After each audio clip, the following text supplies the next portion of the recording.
बात करते हैं एक ऐसे केस की जिसने साल 2009 में पूरे नेपाल को मतलब सच में हिलाकर रख दिया था। ये कहानी है एक शिक्षक, एक छात्रा और एक इतने भयानक जाल की, ख्याति श्रेष्ठा केस। तो सवाल यही उठता है कि आखिर कैसे एक इतना सम्मानित टीचर, उसका लालच, एक छात्रा की इतनी बेरहमी से हुई हत्या का कारण बन गया। आइए इस कहानी की एक एक परत को खोलकर देखते हैं। तो हर कहानी की तरह इस कहानी की भी एक शुरुआत है, और ये शुरुआत होती है एक सपने से, एक होनहार छात्रा के सपने से। तो ख्याति श्रेष्ठा थी कौन? देखिए, 1990 में नेपाल के विराटनगर में उनका जन्म हुआ था। अपने माता पिता राधा और गोपाल श्रेष्ठा की वो इकलौती संतान थी, और पढ़ने लिखने में मतलब वो असाधारण रूप से तेज और होनहार छात्रा थी। उनका एक बहुत बड़ा सपना था, पायलट बनना, और अपने इसी सपने को पूरा करने के लिए वो अमेरिका जाकर एरोनॉटिकल इंजीनियरिंग पढ़ना चाहती थी। सोचिए उनके भविष्य के लिए परिवार ने कितना बड़ा त्याग किया। साल 2007 में वो लोग 3700 किलोमीटर का सफर तय करके काठमांडू शिफ्ट हो गए, सिर्फ और सिर्फ ख्याति की पढ़ाई के लिए। अब कहानी में एंट्री होती है उस शख्स की जिसने इस चमकते हुए भविष्य पर एक बहुत ही दुखद फुल स्टॉप लगा दिया। ये था बीरेन प्रधान, और इसकी शख्सियत की आप समझिए दो बिल्कुल अलग अलग पहलू थे। एक तरफ दुनिया के लिए वो 43 साल का एक इज्जतदार बायोलॉजी टीचर था। पिछले 14 सालों से एवीएम स्कूल में पढ़ा रहा था। वो ख्याति का मकान मालिक भी रह चुका था और उसका प्राइवेट ट्यूटर भी था। लेकिन इस सम्मानित चेहरे के पीछे एक बिल्कुल दूसरी, एक काली दुनिया छिपी हुई थी। असल में वो भारत के दार्जिलिंग का था। कैसीनो में जुआ खेलने की उसे बहुत बुरी लत थी, और इसी लत की वजह से वो गले गले तक कर्ज में डूबा हुआ था। हालत इतनी खराब थी कि कर्ज चुकाने के लिए उसे अपना 3 मंजिला घर तक बेचना पड़ा, और अब वो पैसों के लिए एक बहुत ही खतरनाक साजिश रच रहा था। और यही बात सबसे ज्यादा चौंकाने वाली है कि बीरेन सिर्फ उसका एक्स लैंडलॉर्ड नहीं था, वो उसका साइंस ट्यूटर भी था। मतलब उसकी जिंदगी में एक ऐसा इंसान जिस पर वो और उसका परिवार भरोसा करते थे। और फिर वो दिन आया, 5 जून 2009। इस दिन बीरेन ने अपनी बहुत ही सोची समझी और जानलेवा साजिश को अंजाम दिया। तो ख्याति को अपने जाल में फंसाने के लिए उसने एक पूरा प्लान बनाया था। 4 स्टेप्स का प्लान। स्टेप 1 था चारा। वॉइस ऑफ विमेन मैगजीन के नाम से एक फेक एसएमएस भेजा गया, जिसमें 20,000 रुपए के इनाम और पोखरा ट्रिप का लालच दिया गया। स्टेप 2 प्रलोभन।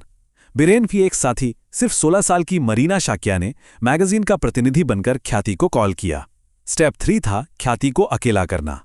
मरीना ने बड़ी चालाकी से ख्याति को इस बात के लिए मना लिया कि वो अपने घर के नौकर राम को वापस भेज दे। और फिर आखिरी स्टेप, घात।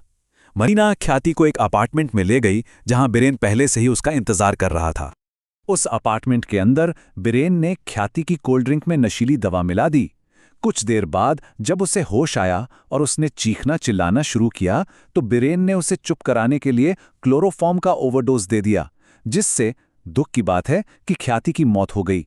लेकिन कहानी यहां खत्म नहीं हुई, बल्कि अब शुरू हुआ क्रूरता का एक और घिनौना खेल। ख्याति की मौत हो चुकी थी, लेकिन बीरेन ने उसके बेबस माँ बाप से पैसे ऐंठने का एक सोचा समझा प्लान शुरू कर दिया। उसने फिरौती मांगी, पूरे 10 लाख रुपए की, और परिवार को डराने के लिए उसने ये झूठा दावा किया कि वो एक बहुत बड़े और कुख्यात गैंग का मेंबर है। इसके बाद ख्याति के माता पिता को जिस दर्दनाक सफर पर भटकाया गया, वो किसी बुरे सपने से कम नहीं था। जरा सोचिए उनकी हालत। 6 जून को उन्हें 270 किलोमीटर दूर बुटवल भेजा गया। फिर उसी दिन वहां से 160 किलोमीटर दूर चितवन। अगले दिन 155 किलोमीटर दूर सुनौली। हद तो तब हो गई जब 7 जून को उन्हें बॉर्डर पार करवाकर भारत में 650 किलोमीटर दूर दार्जिलिंग भेज दिया गया। और फिर 17 जून को उन्हें 100 किलोमीटर का सफर करके वापस नेपाल के काकरभिट्टा आने को कहा गया। ये सब कुछ वो अपनी बेटी को दोबारा देखने की एक झूठी उम्मीद के सहारे कर रहे थे। एक शहर से दूसरा शहर बस भटकते रहे। जब उन्होंने अपने नौकर को पैसे लेकर भेजा और बदले में उन्हें कुछ नहीं मिला, जब सारी उम्मीदें टूट गईं, तब जाकर परिवार ने आखिरकार पुलिस के पास जाने का फैसला किया। और यहीं से केस में एक बड़ा मोड़ आता है। ख्याति की मां की एक छोटी सी लेकिन बहुत ही जरूरी जानकारी ने इस पूरे मामले की गुत्थी ही सुलझा दी। ख्याति की मां ने पुलिस को बताया कि काकरभिट्टा में होटल के बाहर उन्होंने एक जाना पहचाना चेहरा देखा था, और वो चेहरा था उनके एक्स लैंडलॉर्ड बीरेन प्रधान का। बस इसी जानकारी के आधार पर 21 जून 2009 को बीरेन को गिरफ्तार कर लिया गया और पूछताछ में उसने जो कबूल किया वो दिल दहला देने वाला था। उसने माना कि उसे जुए की लत थी, जिसकी वजह से वो भारी कर्ज में था। उसने ये भी कबूल किया कि ख्याति को किडनैप करने का आइडिया उसे तब आया जब ख्याति की मां ने बातों बातों में अपनी बेटी की पढ़ाई के लिए की गई बचत का जिक्र किया था। उसने माना कि क्लोरोफॉर्म के ओवरडोज से उसने ख्याति की जान ले ली, और जो उसने इसके बाद किया वो और भी भयानक था। ख्याति की मौत के बाद उसने उसके सिर पर लोहे की रॉड से वार किया, उसके शरीर के 10 से 12 टुकड़े किए और फिर 4 दिनों तक 17 स्क्वायर किलोमीटर के इलाके में उन टुकड़ों को फेंकता रहा।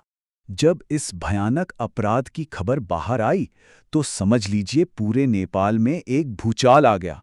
लोगों का गुस्सा फूट पड़ा। क्या छात्र, क्या आम नागरिक, सबके सब सड़कों पर उतर आए।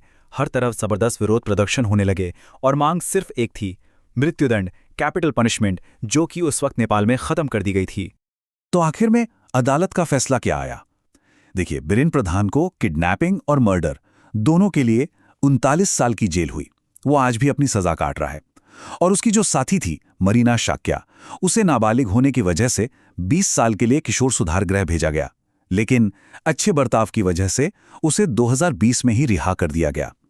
और मरीना शाक्या के बारे में एक बात और, उसका एक बयान उसकी मानसिकता की एक बहुत ही परेशान करने वाली झलक देता है। पुलिस से कम सजा की गुहार लगाते हुए उसने कहा था, मैं बस उम्मीद करती हूं कि इन चीजों के लिए आप मुझे छोटी सजा दे सकते हैं।